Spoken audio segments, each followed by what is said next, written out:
don't know whether in Korea you follow the Dharmagupta Vinaya, do you? Dharmagupta, Sufan Lu. Dharmagupta? Yes? So, I just want... Sufan Lu. Sufan Lu.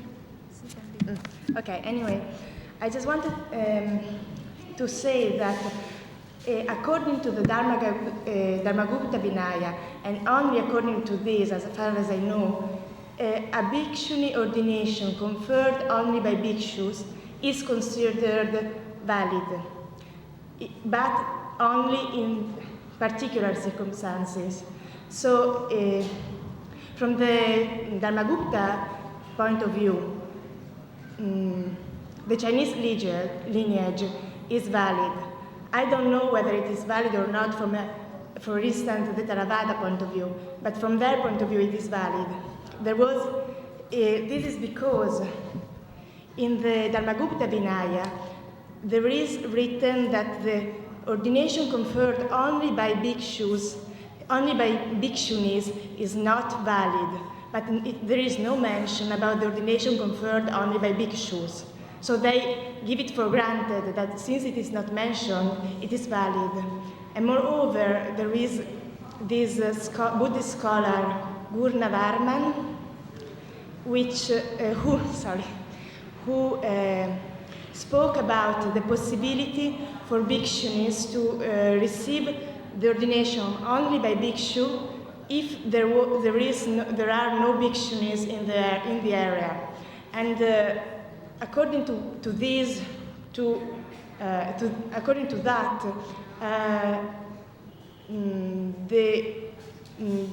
how do you say? Nowadays, nuns in China thought that even if it is valid to receive ordination only by monks, since now the world has changed, since now yes, it is possible to travel around and whatever, there is no reason anymore to have ordination only by monks. And so they wanted the Arpus NG again. So I think, I don't know what it was in Korea, but I don't think that it is of such importance, because if they have the Dharmagupta Vinaya, that's the same. You understand? So I just wanted to point this.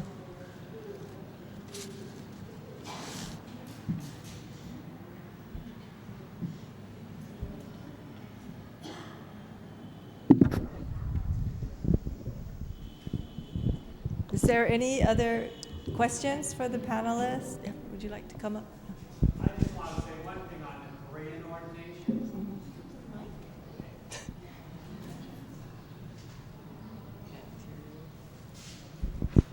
We could get some light on the Korean ordinations since Japanese Buddhism came through Korea. The oldest forms of Japanese Buddhism came right down the peninsula.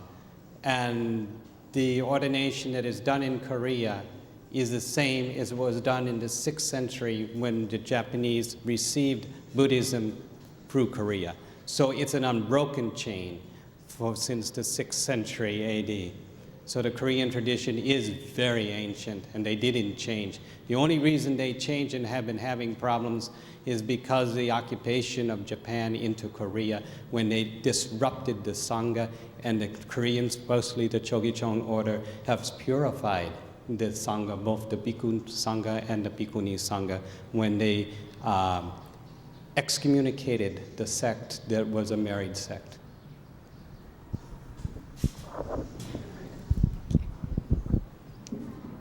Is there any other questions from the audience here for the panelists?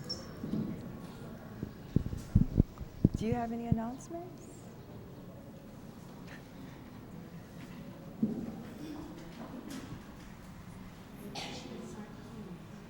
T-shirts?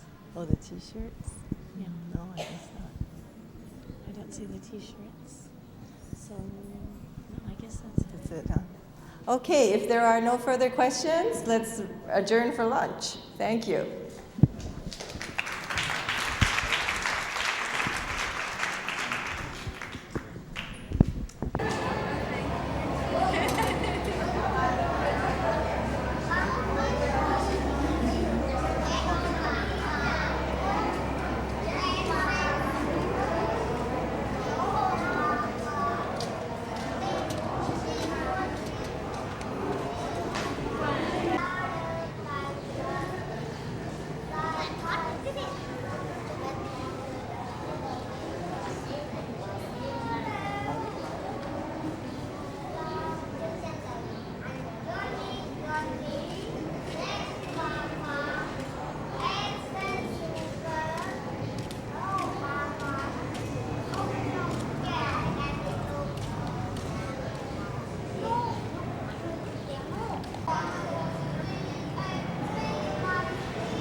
allowed to attend our conference.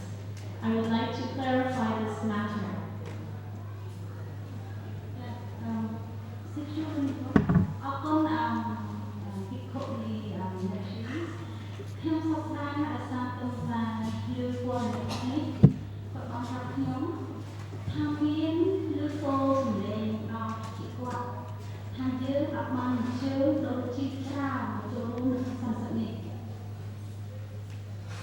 Thank you very much for the Chief. It is very regret that some notice has brought me that some Cambodian nuns have said that the other Cambodian nuns are asked to participate in this conference. ខ្ញុំចង់សូមជម្រាបជូនម្ចាស់ការអញ្ជើញចូលរួមសម្រាប់ភ្ញៀវក្នុងស្រុកហ្នឹងយើងមិនមែនឈ្មោះទៅរកតែដូនជីទេ I would like to clarify that the invitation is not just intended to only the nuns. យើងបានរៀបចំអញ្ជើញដូនជីខ្លះអង្គការរដ្ឋាភិបាលដែលធ្វើការជាមួយនឹងពុទ្ធសាសនាខ្លះហើយនឹងអង្គការក្នុងស្រុកខ្លះ We actually invited some nuns and some local NGO representatives who have been involved in women and other international NGOs that is involved in also women affairs. ហើយយើងបានត្រៀមកម្លែងសម្រាប់ភ្ញៀវក្នុងស្រុកគឺមានពី30នាក់ទៅដល់50នាក់នៅកម្ពុជា And we also reserved the places or invitations for the local participants in our list. ប៉ុន្តែនៅពេលដែលយើងឃើញក្នុងឱកាសនេះមែនតើភ្ញៀវអត់បានចូលរួមតាមកំណត់ទេ But as we can see here, not all of the people who were invited have been participating in this conference. ហើយខ្ញុំចង់សូមជម្រាបជូនភ្ញៀវអស់ថាខ្ញុំមានបទពិសោធន៍ច្រើនណាស់នៅក្នុងការរៀបចំសិក្ខាសាលាឬមួយក៏ពិធីផ្សេងៗនៅក្នុងកិច្ចការសម្រាប់ជាតិ And I would also like to tell you that we have encountered a lot of difficulties in organizing conferences or workshops or other activities. ភ្ញៀវខ្លះអត់បានអញ្ជើញមកចូលរួមគាត់ថាអូមិនចុះរវល់អ្នកថាចុះទៅធ្វើបុណ្យចុះអញ្ចឹងចុះអញ្ចឹងប៉ុន្តែដូចជាមានអ្នកផ្សេងដែលបានទទួលក៏ដូចជាប្រាប់ថាអូចង់ចូលរួមអានេះគេធ្វើយ៉ាងម៉េច Sometimes the invited participant or guest had told us that, oh, we could not attend or participate in the conference because we are very busy. But some people who were not invited said, yeah, we are willing to attend this, we have like others. ចា៎ឆ្នេះព័ត៌មាននេះខ្ញុំសូមជូនទាំងអស់គ្នាតាមស្រាប់ថានេះហើយជាបញ្ហាដែលយើងពិបាករៀបចំពីព្រោះយើងត្រូវគិតទៅដល់កៅអីដែលទីកន្លែងអង្គុយយើងត្រូវគិតទៅដល់ពីបញ្ហារៀបចំទទួលខាងផ្នែកអាហារណាដូច្នេះអានេះយើងត្រូវតែកំណត់ចំនួនយើងមិនអាចផ្សាយទៅទៅបាន So please recognize these problems and we have to recognize that the places or the seat are very limited in the conference such like that. ខ្ញុំសោកស្ដាយដែរសូម្បីតែជាខាងអត់បងមានអង្គការមួយដែលល្បីខ្ញុំបានផ្ញើសម្បត្តិទៅដល់ហើយខាងស្វែងរៀងខ្ញុំក៏អត់បានឃើញមកប៉ុន្តែខ្ញុំបានឃើញតែខាងកំពង់ធំមក I would also bring to your notice that we have invited the local NGO in Part4, the famous one, and also in Swahili, but those who are not being here and they are making, but only for this coming from Hong ចាដូច្នេះសូមមេត្តាជាអំពីព័ត៌មាននេះថាយើងចង់បានមែនទែនដើម្បីជាកិត្តិយសទៅដល់ស្ត្រីអង្គពុទ្ធសាសនាគឺថាអង្គការចូលរួមច្រើនប៉ុន្តែពេលខ្លះយើងប្រហែលជាអត់បានមានចិត្តយើងទាំងអស់ទេ So please be informed. Actually, we want to give great honor to all those nuns and deacons who are living in Buddhism, and we want to invite all of them, but actually everything is very limited. ខ្ញុំគិតថាពេលនេះយើងត្រូវតែឃើញព័ត៌មាននេះប៉ុន្តែនៅពេលដែលសន្និសីទនេះចប់ហើយពេលដែលអស់លោកអ្នកអញ្ជើញត្រឡប់ទៅកាន់ប្រទេសអ្នកវិញខ្ញុំគិតថានឹងមានមនុស្សជាច្រើនជួបខ្ញុំថាអូសប្តាហ៍ណាស់មិនបានចូលរួមក្នុងសន្និសីទនេះ And for just 2 days during this conference, you have heard that only very few people complain about not being participating in this conference. But when you are going back to your countries, maybe so many more will come to me and complain the same thing. คุณ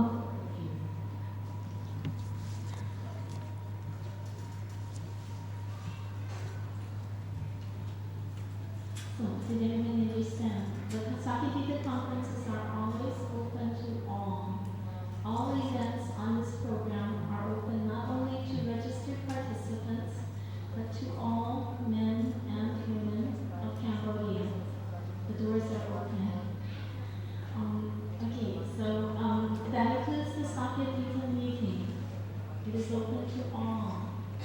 The announcement that was made clearly stated that the members, the voting privilege belongs to those who have expressed their support for Sakatita by joining. The membership, those who are members will be eligible to vote. It's $10. If those who cannot afford the membership and have some special circumstance and would like to talk with us, we're open. We're always here to talk to you. So please tell us what your problems are. We want to work on everything so everybody is happy. On this note too, some people have a few questions about their hotel accommodations. I would like to explain again that the hotel accommodations and food, we are barely making our costs. Barely making our costs. People may not be familiar with the costs of hotels, accommodation, transportation, interpreters, and all of these facilities.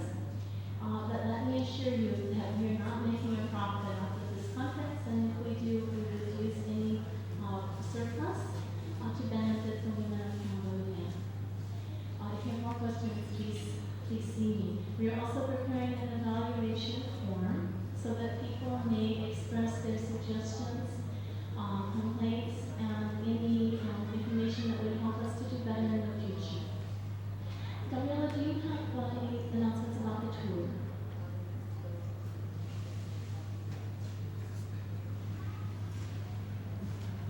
I just got all the tickets for the boats and for the planes, and I would suggest to do it tonight or tomorrow in the morning to hand over to you. Maybe between 8 and 9 o'clock tomorrow morning would be best. If you are there, here downstairs where you get your breakfast, then I would be there and handing over to you. Please be all there if you want to go to Angkor so that I don't have to run after you and Can I add something to about making costs? What time was it, Gabriela? tomorrow between 8 and 9 o'clock. Go ahead. The tour tickets are passed out already. I just want to add with your permission to what Venerable Victor said about making a profit. Actually, we got gratis visa, which cost $20 for about 91 people or more. In fact, for the first time in Cambodia, they have never had anything like this. So the Ministry of Foreign Affairs refused to give because they have never been used to that. I had to personally go and meet with the two first prime ministers to get permission, not the two first prime ministers, the two deputy co-prime ministers to get the permission.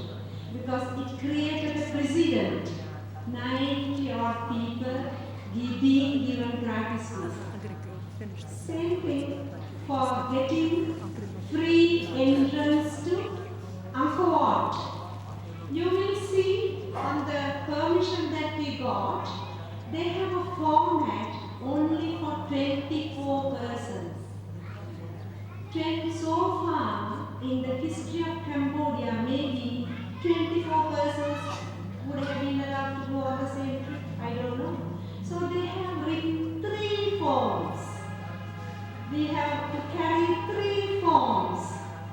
That too, I had to meet the 2 ministers, Minister of Information, and the Minister of Minister of Culture and the Minister of Tourism get their signatures.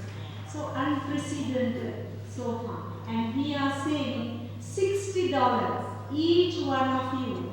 Otherwise, would have had to pay $60 to see Angkor Wat, $20 a day. I just want to feel like we have done our best.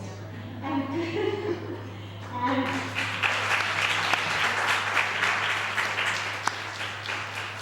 to accommodate every wish, not to make a profit at all. In fact, we are still struggling to do our best, and we will continue to do our best even after you leave for your homes. Thank you very much.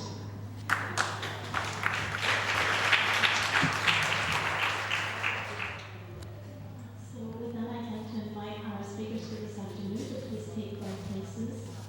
I'd like to give a special thanks to Gabriella and Emma, who have been working night and day to arrange the tour.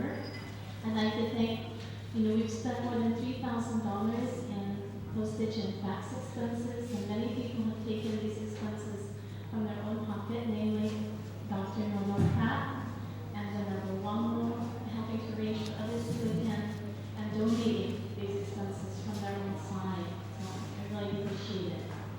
And I'd like to introduce our moderator for this afternoon, Dr. Elizabeth Harris.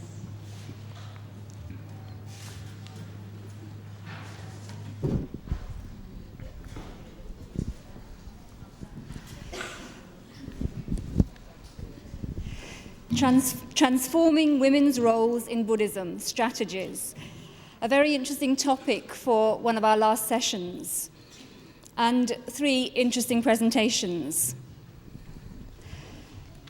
Touching, I believe, some quite controversial subjects. Now, the first paper is by Dr. Rita Gross. She is not here at this conference, and the paper will be read by Dr. Serenity Young. But first of all, a few words about Dr. Gross. She's Professor of Religious Studies at the University of Wisconsin in the US, and she can be seen as one of the founding mothers of the modern study of women and religion, world religion. She did her doctorate at the University of Chicago on the role of women in Australian Aboriginal religion. Along with Nancy Falk, she edited the first collection of essays on women and world religions. Unspoken Words, the volume was called. More recently, she has written a book which was mentioned in one of our first sessions, Buddhism Beyond Patriarchy, a book I'm sure many of you know. But before I hand over to Serenity, a few words about her. She's a research scholar at the University the Southern Asian Institute of the Columbia University. She did her doctorate at Columbia, at the university, on the functions of dreams in the Indo-Tibetan biography. She is the editor of an anthology of sacred texts by and about women, and is currently editing the Encyclopedia of Women in World Religions. And I know at present she's spending 6 months in Asia furthering research. She has nothing, of course, to do with the research in Rita's paper, but I hand over to her now to present it. Thank you very much for giving me the opportunity to read Dr. Gross's paper. I've known Rita for 20 years. Is this working? Okay. And admire her work. And this is quite in keeping with the high level of scholarship that she brings, and intelligence, humor, and always provocative. We've had to significantly cut the paper, so I recommend that you do take the time to read it. And I feel that we've done a fair job to get her main points across, but her arguments are much more detailed, and I direct you to the packet. Her paper begins. Among several issues critical to the successful transmission of Buddhism to the West and to women's involvement in that transmission, I have chosen for this context to limit my comments to issues surrounding authority. First, I will discuss alleged misuse of authority by currently empowered spiritual teachers, mainly men. This analysis of alleged abuse of power will be balanced in the second half of this presentation by suggestions regarding models and concepts of spiritual authority appropriate for Western Buddhism, including especially the relationship between women and authority. My comments on authority rest within a larger context.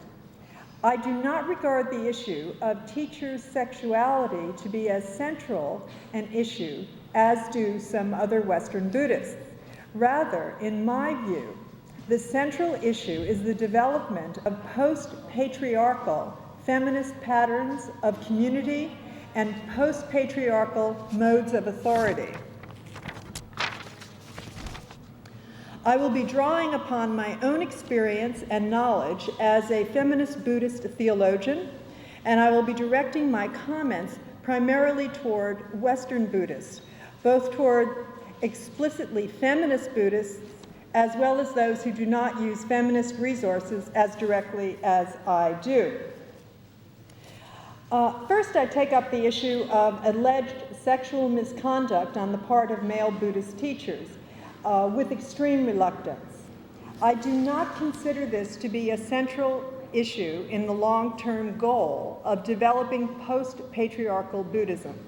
In fact, I would argue that excessive attention devoted to the foreground of teachers' alleged misconduct is diverting much-needed energy from more basic issues which must be adequately attended to if Buddhism is to be transmitted to the West and if genuine Western Buddhism, rather than Asian Buddhism hothoused in the West, is ever to emerge. No Buddhist practitioner involved in any major Western Buddhist community can be unaware of this phenomenon. Since the early 80s, alleged misconduct of male teachers has torn apart many prospering North American Buddhist organizations, including the Zen Center of San Francisco, Vajradhatu, the Los Angeles Zen Center, and the New York Zen Center, among others. Though most of these communities are now picking up the pieces and regrouping, controversy and bad feelings have not abated, and many students abandon long-term association with the Dharma Center, apparently for good. My stance is in part dependent on my being the student of Chogyam Trungpa, rather than any other teacher. I say this because, in my view, the crisis precipitating conduct has not been the sexual behaviors themselves, but secrecy surrounding sexual behaviors. Certainly, when Vajradhatu fell apart in 1988 to 1990, it was not over Trungpa's womanizing and drinking, which had been totally common knowledge for years, but over secrecy surrounding sexual activities of his Dharma heir, the Vajra regent Ozul Tenzin. Perhaps I would have been more stung and hurt by the sexual conduct of my teacher if I had been the student of a teacher who gave one appearance in public but acted oppositely in private. When I was deciding whether or not to become Trungpa's student, I knew about his behaviors, though I was never in the inner circle of students who witnessed or participated in them. Quite frankly, initially I was more distressed by his ostentatious and pretentious lifestyle and its cost to his students, who as a group were not wealthy. I literally had to make a decision as to whether my discomfort with his expensive lifestyle was worth keeping me from his brilliance as a Dharma teacher and his ability to illumine mind to me. I think everyone who accepts a spiritual teacher has to make such a decision, though the specifics are different for each teacher-student relationship. My reasons for not pouncing on teachers' alleged misconduct as the central problem for Buddhist women circle around two issues. The first is to question what a guru or spiritual teacher is or is not, which is closely connected with the question of what a guru could be expected to provide for students. Second, I will question whether one can suggest that women should not or cannot consent to certain kinds of sexual activities if they also want to function as self-determining adults, in not expecting someone I can completely model myself after, someone who will never disappoint me, or someone who is always wise. Since I have not yet met a guru who thoroughly understands, manifests, or has assimilated feminism into his or her being, it has always been obvious to me that the guru is not the perfect, infallible authority on all issues. This is not to say that no gurus are sympathetic to feminism. In my view, much of the disappointment many people express about their teachers' conduct results from theistic expectations of the guru, from confusing the guru with God, or from longing for him or her to be the perfect mummy or daddy one never had.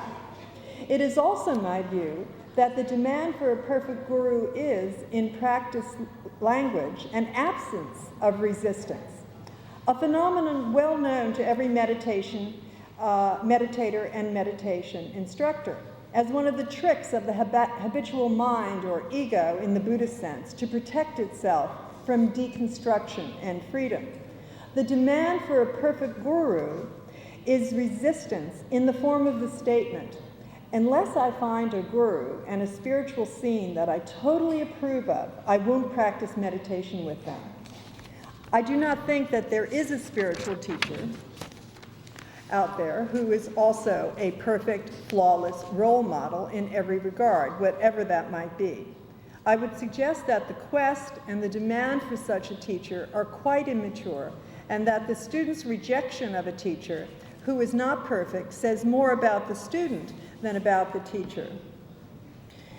So, if teachers are not authorities on all issues and cannot with, every teacher with whom I have worked would say the same thing in his or her own words.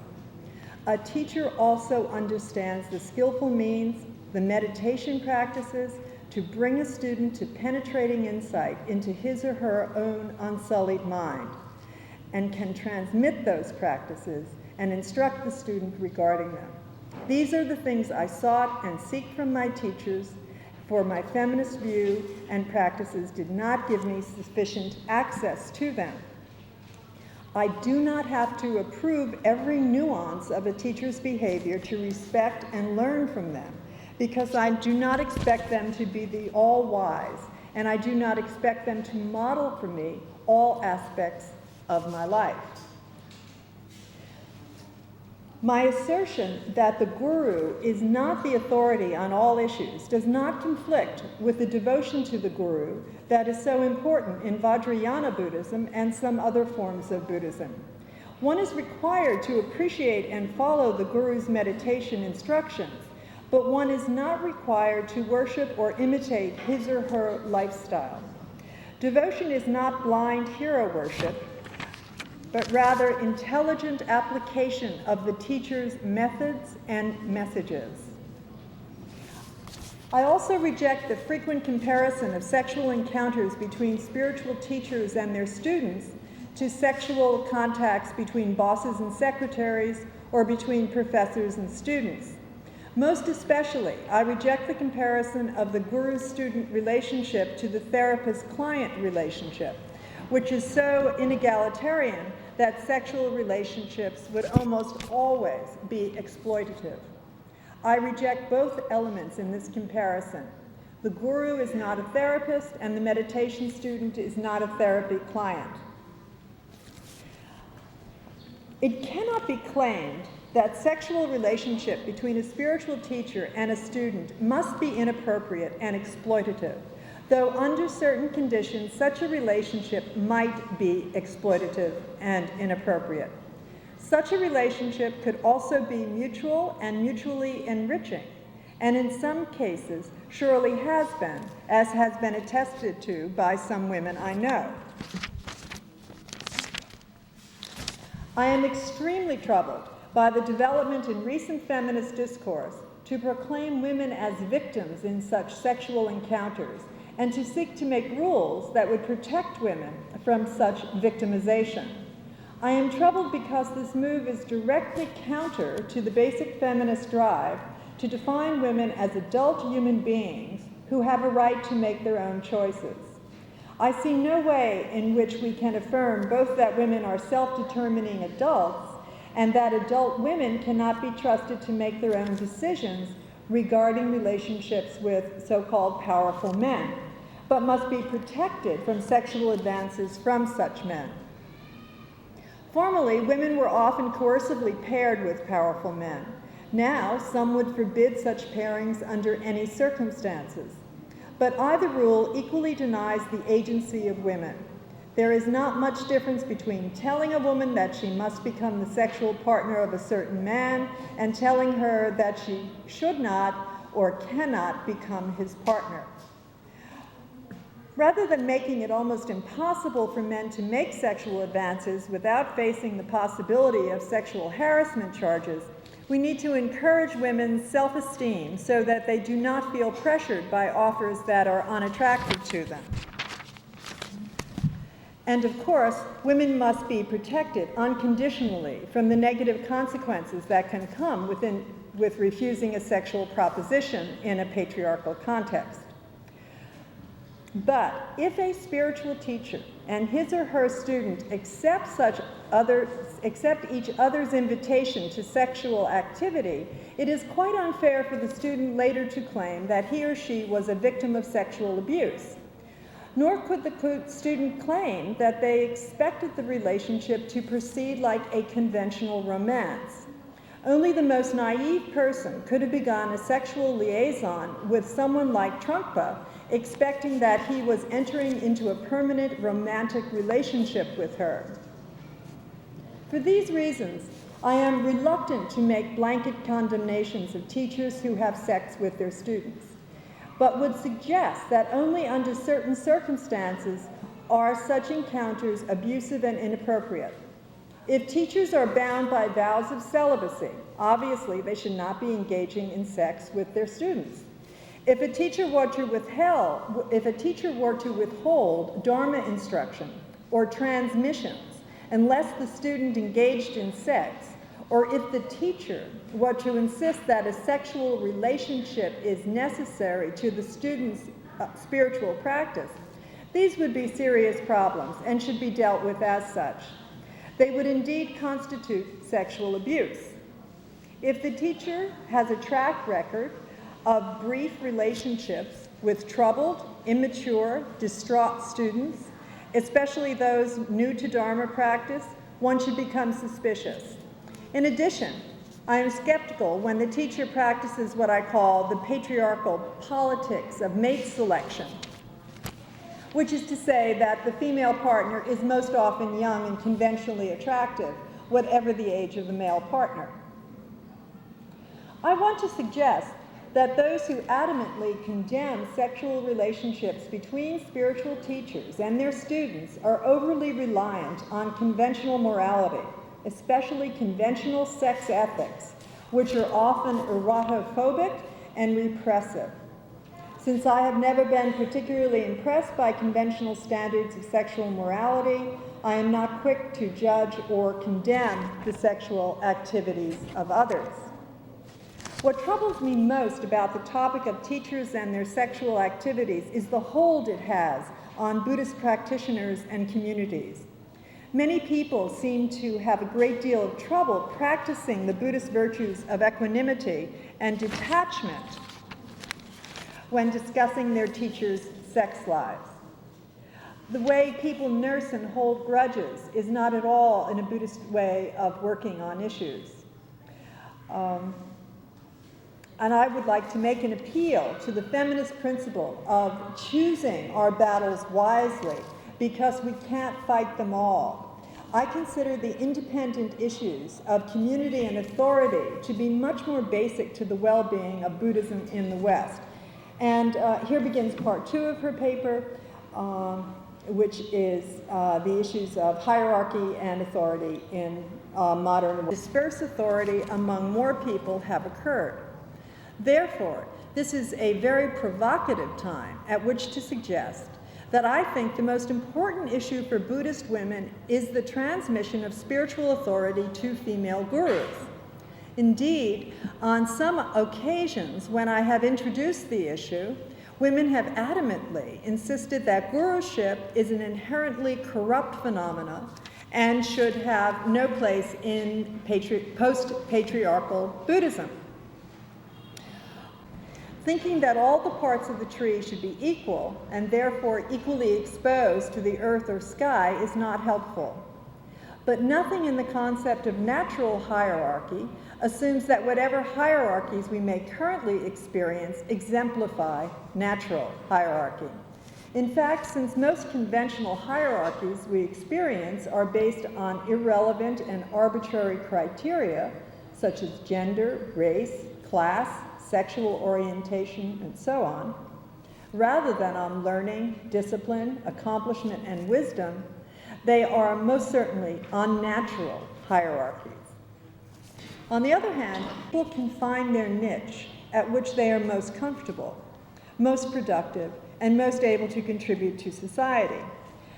Natural hierarchies are also fluid hierarchies, in the sense that no one is always in the center, and most people will be in the center at some point. In some situations, I will be in a middle position, in others, in a bottom position, and in others at the top of the current hierarchy. Sometimes I serve, and sometimes I direct, depending on what needs to be done and on my abilities, achievement, and training. All roles are valuable as learning experiences. Could find our niches in the tree of life. Some of us would become spiritual leaders, among other things. The fact that this is such a rare occurrence demonstrates quite clearly that most of the hierarchies we live are at least partially unnatural hierarchies and therefore deserve to be challenged.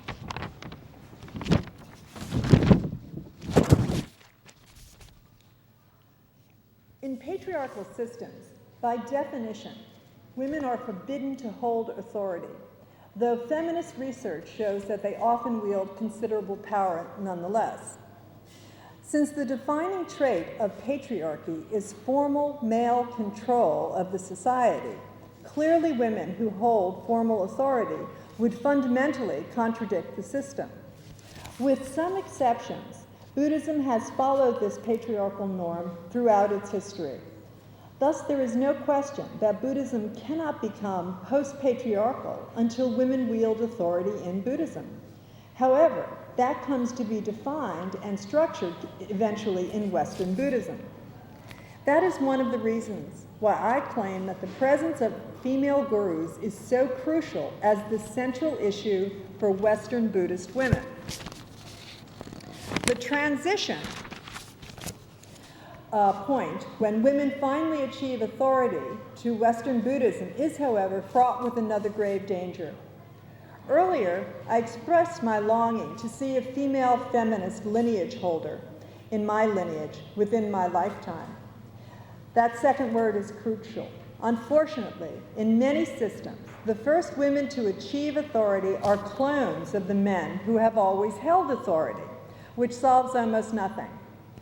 As many in academia have learned, many a non-feminist female dean or chancellor is worse than many a male dean or chancellor. Why this is so is quite clear. A system that has functioned under unnatural hierarchy for millennia cannot be basically healthy. Therefore, merely putting a woman in charge does almost nothing. Using the analogy of the treehouse with the sign, "No girls allowed," I often suggest to my students that just getting into a messy, dilapidated treehouse is not enough. It needs to be cleaned up and restructured, which is why it is so critical to have not only female, but feminist gurus involved in the transmission of Buddhism to the West and the transition to post-patriarchal Buddhism. We have now come full circle. When non-celibate women become gurus, in a sense, the shoe will be on the other foot. I would predict that some of the same behaviors that are so troubling when done by men will also occur with female gurus, because the teacher-student relationship, in my view, always includes passion that can become erotic. How will we handle the inevitable yearnings that develop between teacher and student when the teacher is female and the student lover is male, or perhaps female? Conventional morality and prurience are not the answer, nor are the excesses or the secrecies of some male gurus. Thank you.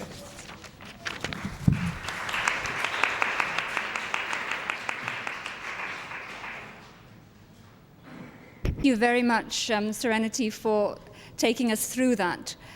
Some controversial issues, and we will have chance to discuss these in smaller groups later. I suggest that one of the major themes that comes out of Rita's paper is our attitude to external authority, our attitude to hierarchy, what kind of hierarchy we want. Our next paper concerns perhaps the inner authority. Venerable Tenzin Palmo will speak on inner transformation for world peace. She was born in London and went to India in 1964, where she became a nun. She stayed there 6 years, and then that was followed by 18 years near Ladakh in a place called Lahul. Then she moved to Italy, to Assisi.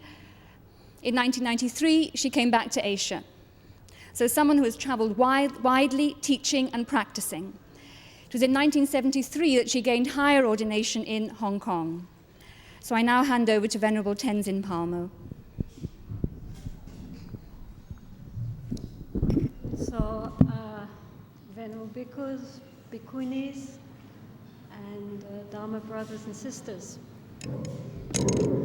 So, in fact, I feel slightly intimidated sitting up here, because I have noticed that up to now, everybody sitting up here has come very well prepared with their papers, and which they probably worked for days, weeks ago. And up to this moment, I actually don't know what I'm going to talk about. So along with you, we'll see what comes out.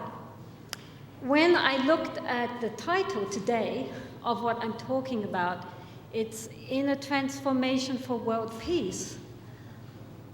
It seemed to me that the whole of the lecture would be, well, eradicate delusion, anger, and desire, and then there will be world peace.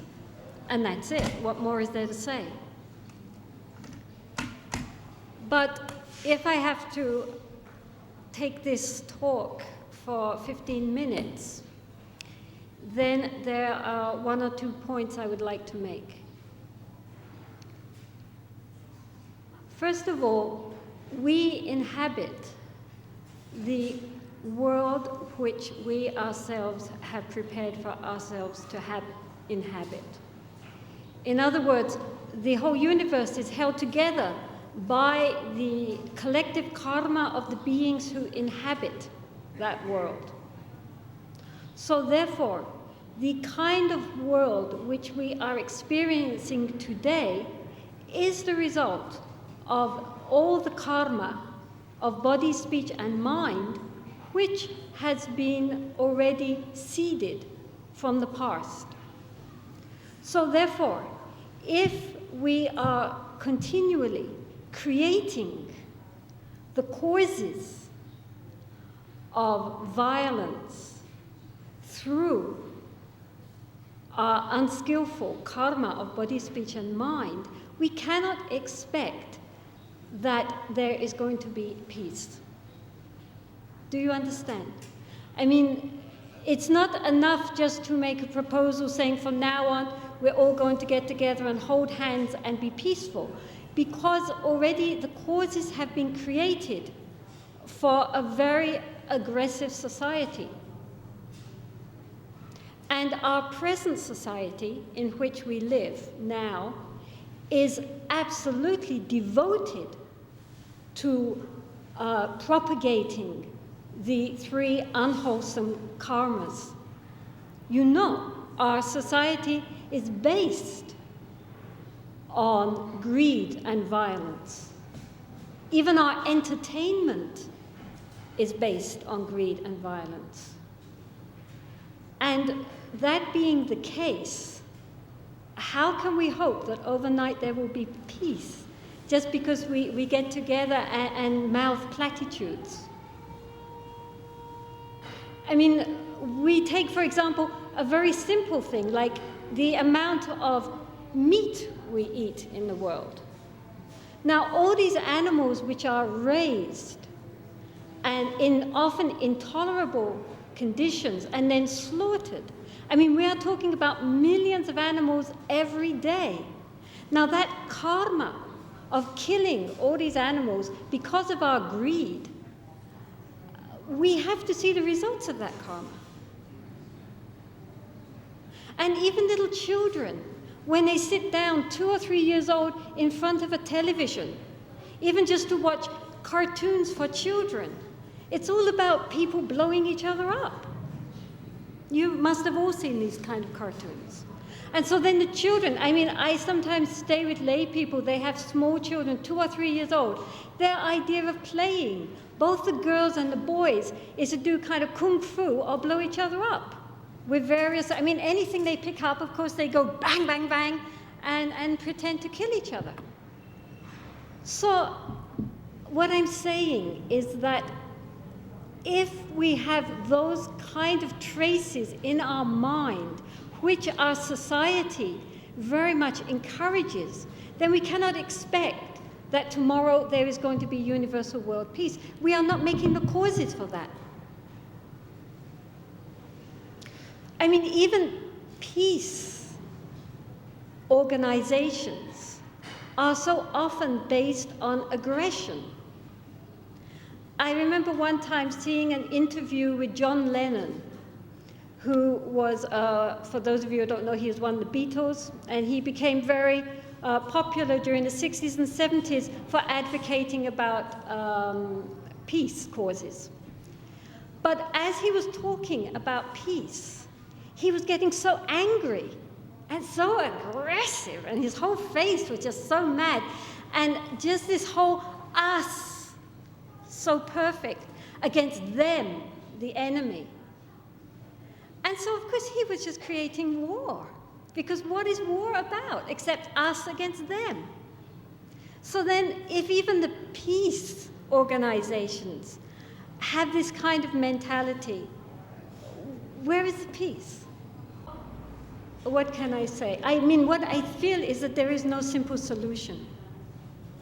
I mean, I do feel that the Buddhist way is perfect and very pure. And if we can practice it in our heart and not just in our head and our mouth, then it is a perfect transformatory path. But it is difficult. And we have seen how difficult it is, because we can see how few people really have been transformed by this message. Even though outwardly it looks like it's a Buddhist country and everyone's going to the temples and they're taking temporary ordination and it looks very good. But as soon as there is some excuse for this mad savagery, it all just comes bubbling out. So what a question, I really don't know what the answer is. Of course, the answer is to really take the Buddha Dharma to heart and to really practice and to completely purify our minds of these terrible, terrible stains. But how we can give this to the people that they are able to do this I do not know. I mean, throughout Buddhist history, it has always been a very individual thing. A few individuals have really worked at themselves and really transformed their hearts. The fact that this could happen on a worldwide scale is hard to believe. I mean, perhaps what we need are some very, as Plato actually said, we need some very enlightened leaders. Maybe this is the problem. Our leaders are personifications of delusion and anger and desire. I mean, Gandhi, as an example, for all his shortcomings, was a leader who in some ways was quite selfless. At least he really believed in nonviolence. And through him, he was able to perpetuate a mass movement. I mean, in India, which is the most undisciplined place in the world, he actually managed to get people really believing in this and really being nonviolent under the most extreme provocation. So it's possible. So far, there have been very few Gandhis in the world and many, many more Pol Pots. I don't know what the answer is on a worldwide level. This is talking about world peace. I mean, I do believe that if some genuinely spiritual beings could get into some genuine power and had the charisma to move people, something could really happen. But without that, I don't have too much hope. But I hope that there are going to be lots of people who are going to stand up and immediately refute this pessimism and show me how completely wrong I am. Okay, thank you.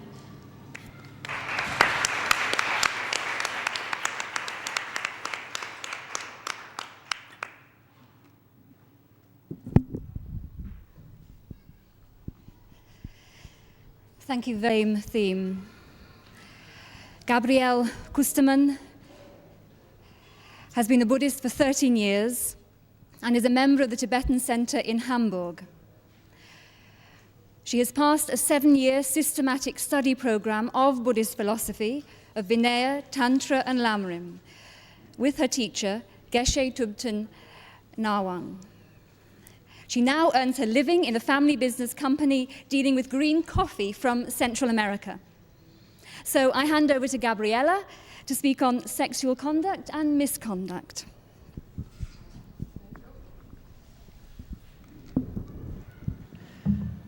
Venerable Bhikkhus, Venerable Bhikkhunis, respected nuns, dear friends from all over. Venerable Tenzin's talk should have been the last one and not mine, to finish off this session in such a splendid way. May I read my paper, because I'm not so fluent in English to do it like this. The Buddha taught ethical guidelines that applies to beginners, advanced practitioners, as well as enlightened beings. These ethical guidelines are incorporated, whether implicitly or explicitly, in all the Buddhist teachings. By keeping precepts, Buddhist teachers, monks, nuns, and lay people are those who by vocation are serving as an example to society by demonstrating the wholesome effect of leading a wholesome life. Therefore, naturally, they are expected to abide by the precepts, and any failure to do so leads to an uneasiness among the lay people and could ultimately lead to weakening of their belief in the Buddhist way of life. Gradually, it could cause their respect for the monks and nuns to melt like snow in the sun, rapidly diminishing the power for good that the Buddhist teachings still could have. So anyone who becomes a monk, nun, or Buddhist teacher must be aware of the enormous responsibility they take upon their shoulders when choosing this way of life. Lay Buddhists, of course, should also try hard to lead a wholesome life. But if they fail at it, the psychological damage they cause to other members of society is not as severe as failures occurring among those who are ordained. What are the ethics that Buddhists are trying to practice? Buddhists start by taking refuge in the Buddha, Dharma, and Sangha. In the Vajrayana tradition, the main object of refuge is said to be the living teacher, who incorporates all the three jewels. At the same time, we are taught that taking refuge in a sensible way means entering a spiritual way of life, taking responsibility for ourselves, and becoming aware of the causes and of unhappiness and lasting happiness. Having taken your courses, how does this translate for Western monks, nuns, teachers, and lay Buddhists? Here I concentrate on Western Buddhists, as I am myself a Western Buddhist and do not wish to investigate the behavior of Buddhists in Asian societies. However, I cannot exclude a discussion of Asian Buddhist teachers because we Buddhists in the West are in contact with both Western teachers and Asian teachers. That is, Asian teachers living in the West and teaching young Western Buddhists who grew up in a predominantly materialistic Judeo-Christian society. For a man or a woman from such a society to become a Buddhist monk or nun is an extraordinary decision. The majority would look upon it as exotic and ask many questions. What is their motivation? What are their basic ethics? Do they intend to proselytize? How do they in the West include both fully qualified teachers trained in traditional Asian settings and also their Western disciples who support them, translate for them, orient them to Western life, and organize Buddhist centers for them? This group of disciples has a very difficult task, especially if they choose to emulate their teacher by becoming a monk or nun.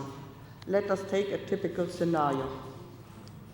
A male Buddhist teacher comes to the West on the invitation of a group of men and women who wish to receive Buddhist teachings from a qualified teacher. This teacher, sent by an organization or monastery in Asia, wishes to spread Buddhism to interested Westerners, at the same time to help his people materially and sometimes, as with the Tibetans, Vietnamese, and Cambodians, politically. Because they have in-depth knowledge of the political situation and sufferings of their people, they raise their students' awareness of the need for freedom in their countries. Their students, ingrained with the same sense of social responsibility due to their own Judeo-Christian cultural backgrounds, naturally adopt these causes espoused by their teacher and begin organizing political support groups, raising donations, welfare activities to benefit refugees both in Asia and in the West. Needless to say, despite the mutual core interest in the Buddhist teachings, cultural differences and misunderstandings between teachers and students may arise along the way.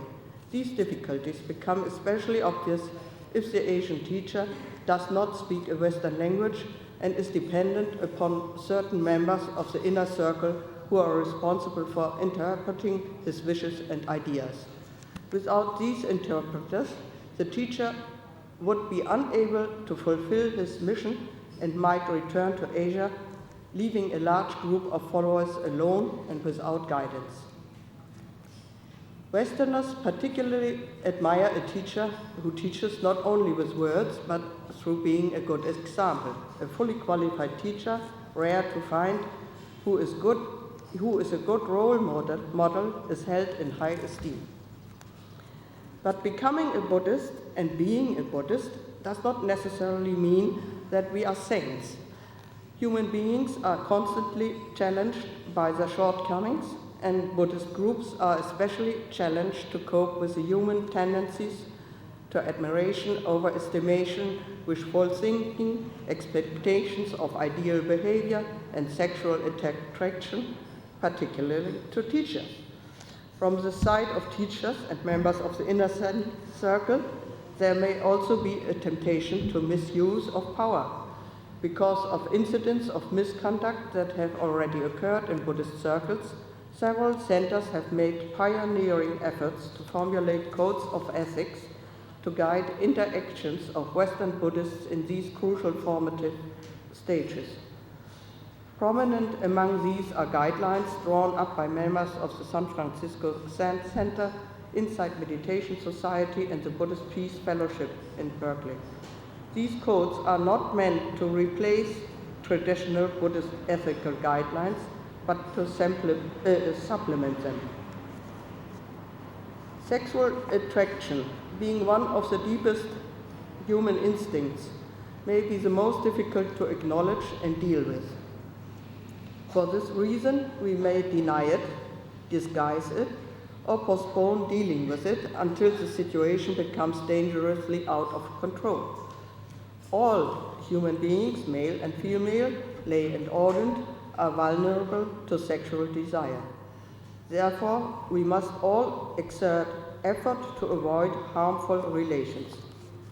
Because women are vulnerable to assault, they need to be especially aware and avoid such relationships, particularly with teachers, regardless of how these teachers may explain their motives.